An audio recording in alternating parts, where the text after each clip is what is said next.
Hi friends, welcome to social team బదు channel. 2 kilo புளியோதரை, 2 kilo சக்கரை பொங்கல், 2 கிலோ சுண்டல். இதுதான் எனக்கு வந்து ஆயுத பூஜை ஆர்டர் ஃப்ரெண்ட்ஸ். அதுக்காக நான் புளிக்காய்ச்சல் தான் காய்ச்சிட்ருக்கேன். நான் புளிக்காய்ச்சல் செஞ்சு புளியோதரை பண்ணேன்னா என் ஃப்ரெண்ட்ஸ் சர்க்கிளுக்கு ரொம்ப பிடிக்கும். நிஜமாக சொல்கிறேன் ஃப்ரெண்ட்ஸ், என் ஃப்ரெண்ட்ஸ் சர்க்கிள் என்கிட்ட விரும்பி சாப்பிட்ற சாப்பாடு எதுன்னா புளியோதரை, வத்தக்குழம்பு சாதம், சக்கரை பொங்கல். இதெல்லாம் என்னோடய ஃப்ரெண்ட்ஸுக்கு நான் செஞ்சு கொண்டு போய் கொடுத்தா விரும்பி சாப்பிடுவாங்க, கேட்டு வாங்கி சாப்பிடுவாங்க, செஞ்சு கொண்டு வா அப்படின்னு. ஸோ அதுக்கு புளிக்காய்ச்சல் நான் காய்ச்சிட்டேன். நம்ம எல்லோரும் பண்ணுற மாதிரி தான். அதுக்கு பொடி பார்த்திங்கன்னா வேர்க்கடலை, கடலைப்பருப்பு, உளுந்தம்பருப்பு, வரமிளகா, தனியா, மிளகு, கொஞ்சம் சீரகம், வெந்தயம், பெருங்காயம் இதெல்லாம் நல்லா வறுத்து தனியாக பொடி பண்ணி வச்சுக்கணும். இது பார்த்திங்கன்னா சுண்டல், வெள்ளை சுண்டல், சென்னா சுண்டல் தான் கேட்டிருந்தாங்க.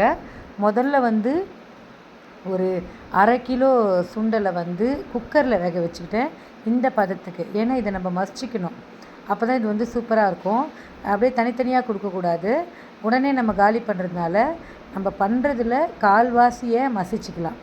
இது 2 கிலோ சக்கரை பொங்கலுக்கு பச்சரிசியும் பைத்தம்பருப்பு வறுத்து ஊற வைக்கணும். சரிங்களா? 2 கிலோ பச்சரிசி போட போகிறீங்கன்னா 1/2 கிலோ பைத்தம்பருப்பு போடணும். 1 கிலோவுக்கு 1/4 கிலோ பைத்தம்பருப்பு போட்டிங்கன்னா சரியாக இருக்கும்.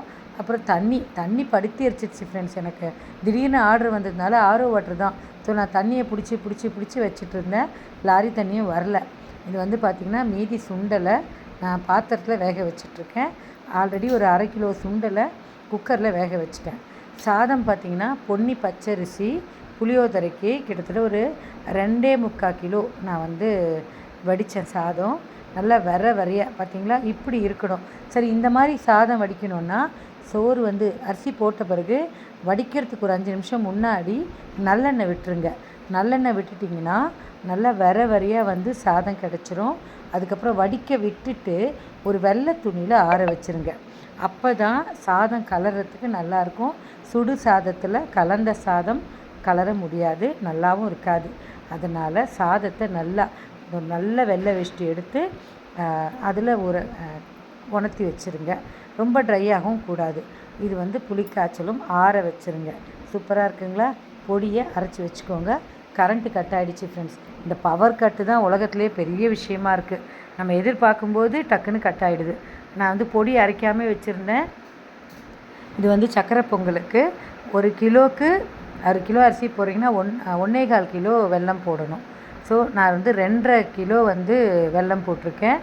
இப்போ 2.25 கிலோ வெல்லம் போட்டிருக்கேன். ஏன்னா பச்சரிசி, பாசிப்பருப்பு இதெல்லாம் சேர்த்து 2.5 வந்துருச்சு. 2.25 நல்ல பாகு வெல்லம். இதை பார்த்திங்களா நல்லா வேக வச்சுருக்கேன், மசிச்சு வச்சுருக்கேன். சாதத்தையும் அதாவது பச்சரிசியும் பைத்தம்பருப்பையும் வேக வச்சுருக்கேன். பாகு நல்லா காஞ்சிருச்சு. அதாவது கையில் தொட்டால் பிச்சுன்னு வரணும். அதுக்கப்புறம் எடுத்து கொட்டி கிளறி தாளித்தா முடிஞ்சிருச்சு. பார்த்திங்களா? சக்கரை பொங்கல் தாளித்து வச்சுருக்கேன். முந்திரி, திராட்சை, பச்சை கற்பூரம், ஏலக்காய், பாதாம், கொஞ்சம் தேங்காவையும் பொடியாக நறுக்கி நெய்யில் வறுத்து போடுங்க. சக்கரை பொங்கல் டாப் கிளாஸாக இருக்கும். எப்படி இருக்குது பாருங்கள் இந்த சக்கரை பொங்கல். அதுக்கப்புறம் இதுக்கு ஆப்ட் எதுன்னு பார்த்திங்கன்னா புளியோதரை. மேலே கார்னிஷ் பண்ணணுங்க. என்ன தான் நம்ம புளிக்காய்ச்சலில் சில பேர் கடலைப்பருப்பு, உளுந்தம்பருப்பு தாளிக்க மாட்டாங்க. ஆனால் நான் தாளிப்பேன் புளிக்காய்ச்சலுக்கே.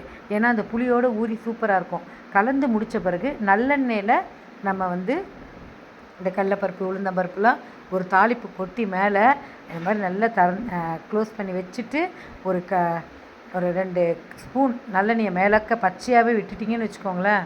இந்த கோயில் புளியோதரைன்னு சொல்கிறாங்க பாருங்கள், அது இந்த மாதிரி இருக்கும். அதுக்கப்புறம் சுண்டலும் தேங்காய், மாங்காய் இதெல்லாம் போட்டு வச்சிட்டிங்கன்னு வச்சுக்கோங்க. கொத்தமல்லி தான் போடணும் சுண்டலுக்கு மேலே. நல்லா குலுக்கி வைக்கணுங்க. இப்படி தான் நான் இந்த ஆர்டரை முடித்தேன். மறக்காமல் சோஷியல் டீம் பது சேனலை லைக் பண்ணி ஷேர் பண்ணுங்கள் ஃப்ரெண்ட்ஸ்.